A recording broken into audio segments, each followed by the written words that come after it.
In the 2023 Nigerian presidential election, Bola Tinubu won the presidency with 8,794,726 votes. Peter Obi received 6,101,533. Atiku Abubakar received 6,984,220. Together, Obi and Atiku received 13,086,053 votes. Tinubu received 8,794,726. The opposition did not lose the 2023 election. The opposition gave it away. Those numbers are INEC certified. They are not disputed. They are not a projection or an estimate. They are the official record of what happened on February 25th, 2023. And they raise a question that Nigerian political media has spent 2 years refusing to answer directly. Atiku Abubakar's own polling teams knew before election day that a split opposition could not beat Tinubu. That information existed. It was circulating in Abuja's political circles as early as October 2022. Peter Obi's campaign reached out through back channels to explore the possibility of a unity arrangement. Those conversations happened. They did not produce an agreement. And Atiku Abubakar, a man who has spent 30 years trying and failing to become president, chose to stay in the race. So the question this video asks is not emotional. It is not tribal. It is the same question any forensic analyst would ask when a decision produces a result that harms the person who made it but benefits someone else entirely. Who else needed Atiku to stay in that race? And what was the arrangement? By the end of this video, you will not need me to tell you the answer. The evidence will give it to you. Most channels reported the 2023 election result. AFRONEWSHQ is going to show you the architecture behind it, the decisions, the money, the interests, and the silence that turned 13 million opposition votes into a Tinubu presidency. If you have never been here before, subscribe now, because what comes next is the part of this story that someone in Abuja has spent 2 years hoping you never connect. 1993. Atiku attempted to enter the presidential race under SDP before the election was annulled. He withdrew before the primaries concluded. 2007. Atiku ran against Umaru Yar'Adua after falling out with Obasanjo. He received 7.9% of the vote. Yar'Adua won with 69.6%. 2011. Atiku contested the PDP primary against Goodluck Jonathan and lost. 2015. Atiku left PDP, joined APC, contested the APC primary, lost to Muhammadu Buhari. 2019. Returned to PDP, won the PDP primary, ran against Buhari, lost with 41% of the votes to Buhari's 56%. 2023. Won the PDP primary again, ran the general election, finished second, Obi finished third, Tinubu won. 6 attempts spanning 30 years, 0 victories. In any rational political calculation, this record should produce one conclusion: stop running. And yet, Atiku keeps running. The question is not about persistence. The question is about what running produces even without winning. Campaign finance mobilization. The PDP presidential ticket attracts funding from party governors, business interests, and international backers at a scale that no other political position in Nigeria can match. That money flows through the campaign structure and its ecosystem. Political relevance. A former vice president who is a perennial presidential candidate retains access, leverage, and negotiating power that retirement would eliminate. Atiku's influence in Abuja is sustained by the perpetual possibility of his next campaign. Institutional protection. A man running for president is a man whose legal and business vulnerabilities are managed through political alliances. Atiku's documented business interests, Intel's Nigeria, American University of Nigeria, extensive real estate, sit in an environment where political exposure determines regulatory attention. The vice presidency question. Here is the fact that most analyses of Atiku skip entirely.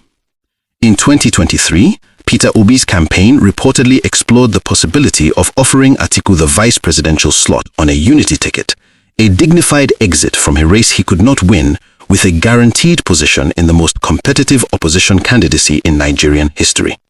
The offer was not accepted. Think carefully about why a man who wants to be president would refuse a vice presidential position on a ticket that had a realistic mathematical path to victory.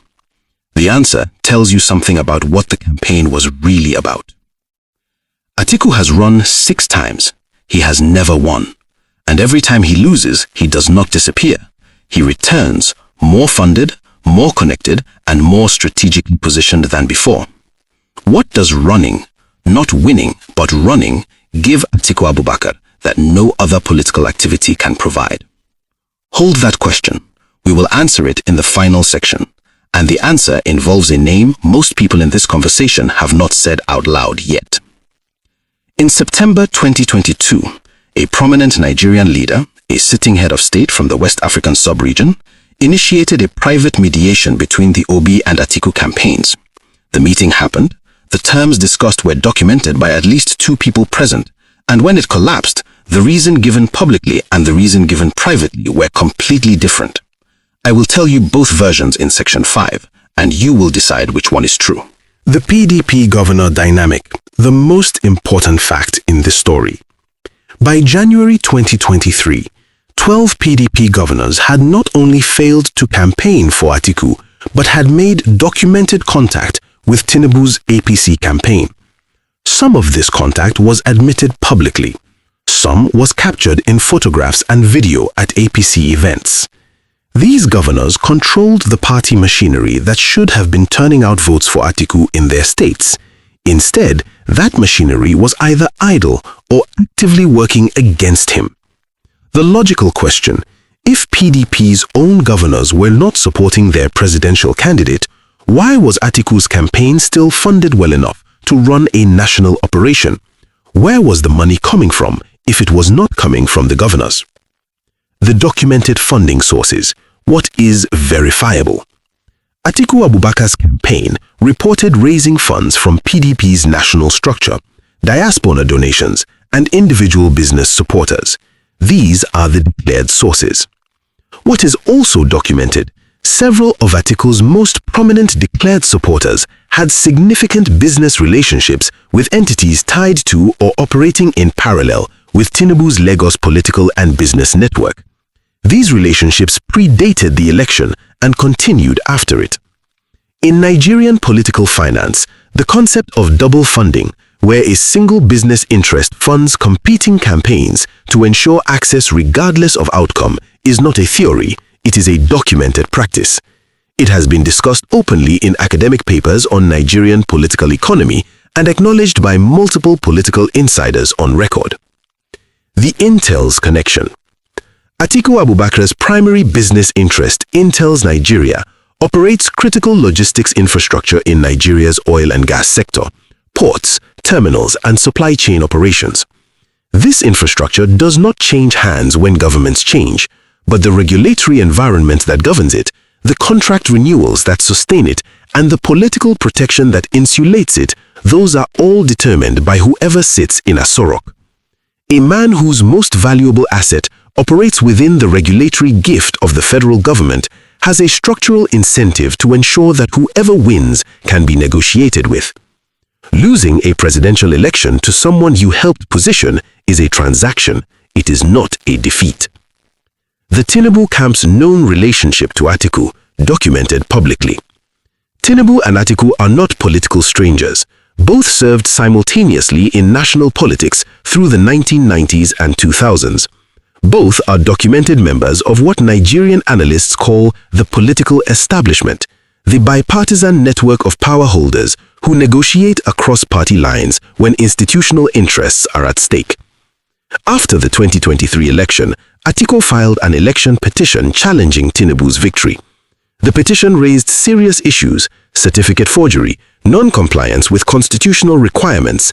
It failed at the Presidential Election Petition Court and at the Supreme Court. But here is what the petition record also shows. At no point did the Atiku legal team call Peter Obi as a witness or coordinate with his legal team, despite fighting what was nominally the same enemy. Two campaigns that both alleged Tinubu's victory was illegal never coordinated their legal strategy. You do not need to be a lawyer to understand what that means about the real relationship between the parties. The question is not whether money changed hands in a single transaction. The question is whether the entire structure of Atiku's campaign, its funding, its strategy, its legal approach, and its outcome served someone else's interest more than it served Atiku's. On that question, the evidence does not require speculation. If what I just showed you is landing the way I think it is, drop a comment. Tell me, before this video, did you believe the 2023 election was simply Atiku being stubborn? Because what I am about to show you in the next section is going to replace that explanation with something far more precise and far more uncomfortable. The documented unity attempt, chronological. August 2022. Civil society groups, including members of the Transition Monitoring Group and the African Center for Leadership, publicly called for a pre-election unity arrangement between the leading opposition candidates. The call was addressed to both Obi and Atiku. Obi's campaign issued a measured response. Atiku's campaign issued a statement defending his right to contest. October 2022. Back-channel conversations between intermediaries from both campaigns took place in Abuja. The specific sticking point, according to two separate accounts that have appeared in Nigerian political reporting, was not knowledge, not policy, and not running mate selection. It was the question of who would lead the ticket, and Atiku's refusal to accept any arrangement in which he was not the presidential candidate. November 2022. Peter Obi gave a public interview in which he stated, without naming Atiku directly, that the most important thing is that Nigeria changes and that he was open to conversations about the best path to that change. Atiku's response was to intensify his campaign activities in the north, effectively signaling that no arrangement was being considered. January 2023. The sub-regional mediation attempt referenced in Section 2, involving a West African head of state, took place. According to sources close to both campaigns, the mediator proposed a framework in which one candidate would withdraw before the February election for a guaranteed post in the incoming government and a structured political agreement for the following election cycle. The framework was rejected by one side. We will return to which side and why in Section 5. The argument Atiku supporters make, stated honestly. The most serious version of the case for Atiku staying in is this. He won the PDP primary fairly and democratically. He had a constitutional right to contest. Obi left PDP voluntarily. The responsibility for opposition unity, if any existed, rested equally on both candidates. And Atiku, at 76, had waited his entire political life for this moment. That argument is not dishonest. It is true as far as it goes. Atiku did win the PDP primary. Obi did leave voluntarily, and no democratic framework obligates a candidate to withdraw for another. But here is the fact that argument cannot explain. By October 2022, Atiku's own internal polling showed him unable to breach 30% nationally, unable to penetrate the southeast or southwest beyond single digits, and hemorrhaging northern support to Tinubu's cross-regional coalition. Those numbers were known inside the Atiku campaign. Political campaigns do not run on optimism alone. They run on data, and the data inside Atiku's own campaign told him months before election day that he could not win. A candidate who knows he cannot win and stays in the race anyway is not running for the presidency. He is running for something else. The question is what? The coordination test, the question nobody in Nigerian media asked. If Atiku genuinely believed Tinubu's victory was illegitimate as his election petition stated, then the strategically rational move after the election was to coordinate with Obi's parallel legal challenge, pool evidence, share witnesses, and present a unified case to the tribunal. That did not happen.